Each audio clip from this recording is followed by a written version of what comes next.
ನಿಮ್ಮ ಕಾರು ಇದ್ದಕ್ಕಿದ್ದಂತೆ ನೀವು ಇಲ್ಲದೆ ಓಡಲು ಪ್ರಾರಂಭಿಸಿದರೆ ನೀವು ಏನು ಮಾಡುತ್ತೀರಿ? ಒಂದು ಯಂತ್ರವು ನಿಜವಾಗಿಯೂ ದೆವ್ವ ಹಿಡಿದಂತೆ ವರ್ತಿಸುತ್ತದೆಯೇ? ನೀವು ಮರುಭೂಮಿಯಲ್ಲಿ ಒಂಟಿಯಾಗಿ ಒಂದು ರಾತ್ರಿ ಬದುಕುತ್ತೀರಾ? ಗಮನವಿಟ್ಟು ಕೇಳಿ. ಮಾಂತ್ರಿಕ ಕಾರ್ ಮತ್ತು ಮರುಭೂಮಿಯ ಸಾಹಸ. ಒಂದು ಚಿಕ್ಕ ಕುಟುಂಬ ಇತ್ತು. ರಾಜೇಶ್ ಅಪ್ಪ, ಸುಧಾ ಅಮ್ಮ ಮತ್ತು ಅವರ ಮಕ್ಕಳಾದ ಐಶ್ವರ್ಯ ಮತ್ತು ವಿನಯ್.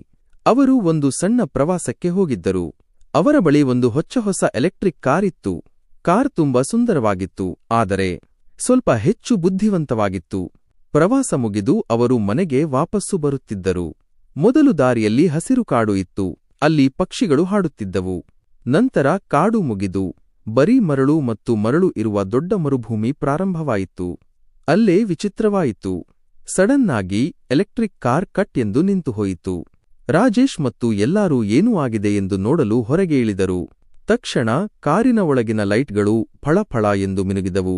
ಬಾಗಿಲುಗಳು ಕ್ಲಿಕ್ ಎಂದು ಲಾಕ್ ಆದವು ಮತ್ತು ಕಾರ್ ತನ್ನಷ್ಟಕ್ಕೆ ತಾನೇ ಓಡಲು ಶುರುಮಾಡಿತು. ಅಪ್ಪ, ಅಮ್ಮ ಮತ್ತು ಮಕ್ಕಳು ಅಯ್ಯೋ ಎಂದು ಕೂಗಿದರು.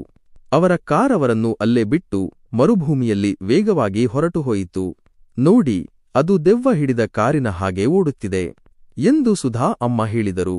ಕೂಗಿ ಪ್ರಯೋಜನವಿಲ್ಲ, ನಾವು ನಡೆಯಲೇಬೇಕು. ರಾತ್ರಿ ಬರುವ ಮೊದಲು ಏನಾದರೂ ಜಾಗ ಹುಡುಕೋಣ ಎಂದು ರಾಜೇಶ್ ಅಪ್ಪ ಹೇಳಿದರು. ಅವರು ತುಂಬಾ ದೂರ ನಡೆದುಕೊಂಡು ಹೋದರು. ಎಲ್ಲರಿಗೂ ತುಂಬಾ ಹಸಿವು ಮತ್ತು ಬಾಯಾರಿಕೆ ಆಗಿತ್ತು. ಕೊನೆಗೆ ಅವರಿಗೆ ಒಂದು ಹಳೆಯ ಪೆಟ್ರೋಲ್ ಬಂಕ್ ಕಾಣಿಸಿತು. ಅದು ತುಂಬಾ ದಿನಗಳಿಂದ ಮುಚ್ಚಿತ್ತು. ಅವರು ಅಲ್ಲಿ ಹುಡುಕಿದರೂ ಒಂದು ಕೈಪಂಪ್ ಇತ್ತು. ನೀರು ಕುಡಿದು ವಿಶ್ರಾಂತಿ ತೆಗೆದುಕೊಂಡರು. ರಾತ್ರಿ 8 ಗಂಟೆಗೆ ಒಂದು ಬೈಕ್ ಸವಾರ ಅಲ್ಲಿಗೆ ಬಂದನು. ಕುಟುಂಬದವರು ಅವನ ಕಡೆಗೆ ಬಂದು ಅವನಿಗೆ ತಮ್ಮ ಮಾಂತ್ರಿಕ ಕಾರ್ ಬಗ್ಗೆ ಮತ್ತು ಮರುಭೂಮಿಯ ಬಗ್ಗೆ ಎಲ್ಲವನ್ನೂ ಹೇಳಿದರು. ಆ ಬೈಕ್ ಸವಾರ ಒಳ್ಳೆಯವನು. ಚಿಂತಿಸಬೇಡಿ, ನನ್ನ ಬಳಿ ಆಹಾರವಿದೆ, ತಿನ್ನಿ. ನಾನು ಇಲ್ಲಿಂದ 40 ಕಿಲೋಮೀಟರ್ ದೂರದಲ್ಲಿರುವ ಊರಿಗೆ ಹೋಗಿ ಪೊಲೀಸರಿಗೆ ತಿಳಿಸಿ ಸಹಾಯಕರನ್ನು ಕರೆತರುತ್ತೇನೆ ಎಂದನು. ಅವರು ಊಟ ಮಾಡಿ ಮಲಗಿದರು. ರಾತ್ರಿ 11 ಗಂಟೆಗೆ ಸುಧಾ ಅಮ್ಮನಿಗೆ ಭಯಾನಕ ಶಬ್ದಗಳು ಕೇಳಿಸಿದವು. ಅವರು ಏನೂ ಇದೆ ಎಂದು ಹೆದರಿದರು. ಆದರೆ ರಾಜೇಶ್ ಅಪ್ಪ, ಅದು ಏನೂ ಅಲ್ಲ, ಸುಮ್ಮನೆ ಮಲಗು ಎಂದರು. ಮುಂದಿನ ದಿನ ಬೆಳಗ್ಗೆ ಆಯಿತು. ಬೈಕ್ ಸವಾರ ಇನ್ನೂ ಬಂದಿರಲಿಲ್ಲ. ಎಲ್ಲರೂ ಮತ್ತೆ ಭಯಪಟ್ಟರು. ನಮ್ಮ ಕಾರ್ ನಿಜಕ್ಕೂ ಶಾಪಗ್ರಸ್ತ. ಅದು ಉದ್ದೇಶಪೂರ್ವಕವಾಗಿ ನಮ್ಮನ್ನು ಇಲ್ಲಿ ಬಿಟ್ಟು ಹೋಯಿತು ಎಂದು ಸುಧಾ ಅಮ್ಮ ಗೊಣಗಿದರು. ಕೊನೆಗೆ ಮಧ್ಯಾಹ್ನ ಬೈಕ್ ಸವಾರ ಪೊಲೀಸ್ ಕಾರು ಮತ್ತು ಸಹಾಯಕರು ಜೊತೆ ವಾಪಸ್ಸು ಬಂದನು. ಬೈಕ್ ಕೆಟ್ಟು ಹೋದ ಕಾರಣ ಬರಲು ತಡವಾಯಿತು ಎಂದು ವಿವರಿಸಿದರು. ಪೊಲೀಸರು ಆ ಕುಟುಂಬವನ್ನು ಅವರ ಮನೆಗೆ ಸುರಕ್ಷಿತವಾಗಿ ಕರೆದುಕೊಂಡು ಬಂದರು. ಆದರೆ ಮನೆಯ ಮುಂದೆ ಬಂದಾಗ ಅವರಿಗೆ ದೊಡ್ಡ ಆಶ್ಚರ್ಯ ಕಾದಿತ್ತು.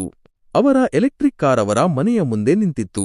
ಅದು ತನ್ನಷ್ಟಕ್ಕೆ ತಾನೇ ಓಡಿಕೊಂಡು ಮನೆ ತಲುಪಿತ್ತು. ಆ ಕಾರ್ನಲ್ಲಿದ್ದ ಆಟೋ ಡ್ರೈವ್, ತನ್ನಷ್ಟಕ್ಕೆ ತಾನೇ ಓಡುವ ತಂತ್ರಜ್ಞಾನ ಆಕಸ್ಮಿಕವಾಗಿ ಆನ್ ಆಗಿ ಅದು ಮರುಭೂಮಿಯಿಂದ ಹೊರಟು ಅವರ ಮನೆಗೆ ಬಂದಿತ್ತು. ಸುಧಾ ಅಮ್ಮ, ಈ ಕಾರ್ ತುಂಬಾ ಅಪಾಯಕಾರಿ, ನಾವು ಇದನ್ನು ಇಟ್ಟುಕೊಳ್ಳುವುದು ಬೇಡ ಎಂದರು. ರಾಜೇಶ್ ಅಪ್ಪ ಒಪ್ಪಿಕೊಂಡು ತಕ್ಷಣವೇ ಆ ಕಾರನ್ನು ಮಾರಿದರು.